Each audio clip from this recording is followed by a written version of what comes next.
Is he going to stay or will he go? We're talking about Missouri's head coach Eli Drinkwitz. And who might he go to if he does leave? Next on the College Huddle.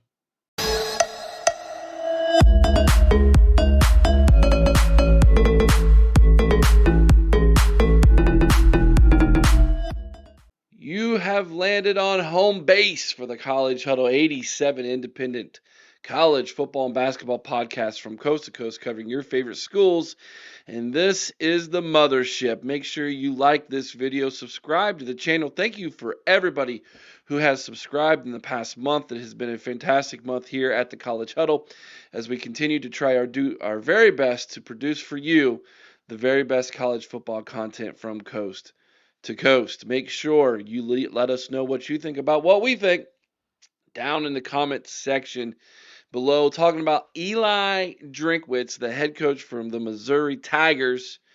His name is definitely being mentioned for all the top jobs, and I've been following this coaching search at Penn State awful closely lately. And that is the name that a lot of people are settling on. The problem is I don't know that Penn State has necessarily done their homework on Drinkwitz and whether or not they're really going to be able to pull him away from Columbia, Missouri. I don't know. I've got some thoughts on this, people. What we're going to do, though, let's first talk about Eli the man. Then let's break down all the jobs that he's being mentioned for. He's definitely one of, if not the hottest name right now in the coaching circles, ladies and gentlemen. So let's make sure we understand who this guy is first. So a little bit about Eli. He is an Arkansas dude. He was born in Norman, Oklahoma in 1983. His alma mater is Arkansas Tech. He spent time coaching for Auburn as a QC in 2010 and 2011, Arkansas State in 2012 and 2013, Boise State in 2014 and 2015, NC State for three seasons as an OC and QB there from 2016 to 2018, was the head coach at App State in 2019, and then has been the head coach of the Missouri Tigers from 2020 onward. He has an overall coaching record of 57 wins and 28 losses. And in Missouri, he is 45 and 27 overall, with a record inside the SEC of 25 wins and 23 losses. His biggest win came at the end of the 2023 season when in the Cotton Bowl, they knocked off Ohio State. Of course, Ohio State went on to go and win the national championship in 2024. Missouri followed up their 11-2 campaign in 2023 with a 10-3 season last year, and they currently sit at 7-3 this year with 2 games left in the regular season. Those games being both on the road against number 11 Oklahoma and then rival Arkansas, who we will talk about in just a minute. So Eli Drinkwitz, as far as his coaching resume, is pretty good. He's gotten better every step he's gotten. He's taken a better job, a better situation every step of the way. And he's doing a very good job for Missouri, where he's in his second contract, making $9 million a year. Here's the thing, and one of the reasons why I think a lot of people are bringing his name up when it comes to the coaching carousel. His buyout is only $5 million right now. And when you put that in terms of current head coaches at other programs and what their buyout is, it's one of the lowest buyouts in all of college football, especially for someone who's as good as he is. And so he becomes a very attractive candidate for a lot of these big-time jobs that are open, because $5 million buyout is chump change for a lot of these schools when you look at some of the buyouts of the other people that they might be interested in who's on that level or slightly higher. So all of that taken into account, that's one of the reasons why he's being mentioned. He's done a great job at Missouri. Missouri doesn't have the reputation of necessarily being a national power. and yet he's made a consistent winner in the SEC at Missouri. And he's done it. It took him 3 years to get there, but now he's on a roll here the last 3 years, and they're consistently winning 9, 10, 11 games. So obviously, one would say, hey, this guy could do it. If he can do it there, what could he do here? That's the thought process. Now, I'm going to get into some of the reasons why and some of the things people haven't thought of, and then I'll circle back around to this later on when we talk about specific teams. But go ahead and stick a pin to this and remember this. He's got a young family, a very young family, 4 children to be exact. The oldest of which is just now becoming a teenager. Is a teenager. Second one, I think, will be becoming a teenager in the next year. And then he's got two little ones after that. A lot of coaches love stability, especially when they're younger and in their 30s and 40s, like Eli is here, with a young family. And it's hard to pull them away from good situations when they have a young family like that and a good community that they love, where the kids have friends and good school situations, etc. Especially if the money is going to be equivalent. Missouri's paying him $9 million currently. And if you don't think Missouri won't up the ante slightly to keep him in Columbia, I think you're crazy. I think they give him that 11 million, that 10 and a half, 11 and a half million to keep him there because he's been the most successful coach they've had this long. Why wouldn't they pay an extra $2 million a year? Makes sense to me. And how much more is another school going to go above and beyond that? You at that point now you're in the, hey, we're going to make you the richest coach in college football. Is he worth that to them? Plus the $5 million buyout. I know that's not a huge buyout, but does he deserve to be paid like Kirby Smart, Ryan Day, Kurt Signetti? Well, Columbia's going to probably put him close to that. I think he's going to get close to that there in Missouri. I do. So that's another thing to keep in mind. Now, let's talk about the positions that are open to him and what I think about them. And I'm going to rate them from the least likely to the most likely, okay? Least likely, number 1, Florida. 0 ties. 0 ties to Florida. The only thing I guess you could say that would cause someone to think about Florida is better weather. Better weather than what you get in Missouri. But it's not a better situation than what he currently has. And I guess you could say better recruiting, but you're recruiting against all the same schools in the SEC, plus Florida State, plus Miami locally. So I think this, and again, 0 ties there. I think this is just complete BS smoke. I don't think that's a serious landing spot at all for Eli. Now, he did spend a little bit of time at Auburn, like we pointed out. He was the quality control guy there from 2010 to 2011 when he was a younger man in his 20s. And other than those 2 years he spent there, does he have any real ties to Auburn? No. Is Auburn a better situation than Missouri? Not currently. You're going to have to contend with Alabama in state every single year, no matter what. Do I think that scares Eli? No, I don't. But I just don't think that that's a better situation than what he has now. And plus, is Auburn even going to be able to get to that dollar figure that he's going to get at Missouri if he stays?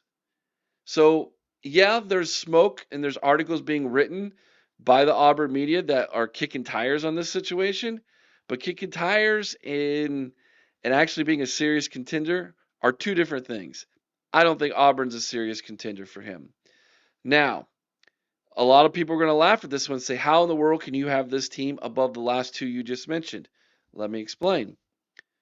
Arkansas. Do I think Arkansas is a serious contender? No, but they might actually have a little bit more of an advantage over Auburn and Florida, and that is the family ties to Arkansas. Remember, he grew up in Arkansas, the state. He coached not at Arkansas, but he coached at Arkansas State. Um, so you have that. His alma mater is Arkansas Tech. Okay, so he's an Arkansas guy. His family is from Arkansas. His parents live in Arkansas. So there's some ties there, much stronger than Auburn and Alabama, and definitely Florida and the state of Florida. That's why I've moved Arkansas above those two, but I do not think Arkansas is a serious contender for Eli Drinkwitz. But I had to put them at number 4 on this list out of the 6 schools here for Eli Drinkwitz. Now the top 3. Let's start with this one. LSU. No ties to LSU, really no ties to the state of Louisiana, but it's closer to Arkansas. It's got a good reputation for winning national championships. They've won, what, 3 since 2000, I believe. So can you win national championships at LSU? Absolutely. Up until the last coach, Brian Kelly, every coach who's coached there since 2000 has won at least one. And I think Eli obviously wants to win a national championship. No doubt. Every head coach who's competitive would want to. But I'm putting LSU number 3 on this list. And I'll get to my reasoning why in just a second.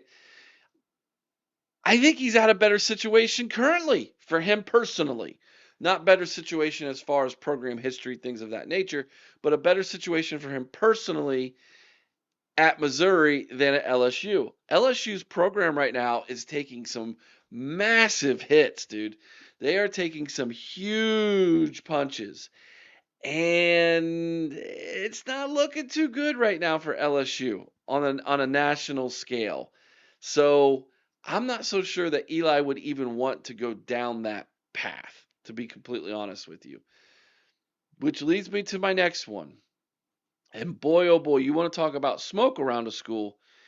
Eli, I think, has moved to the top of the wish list for a lot of Penn State fans. His name is being mentioned in their message boards like crazy. I would say Eli Drinkwitz is probably the number 1 search in the state of Pennsylvania right now. I would put money on it just based off of the amount of feedback I'm getting from the Penn State fans. Now,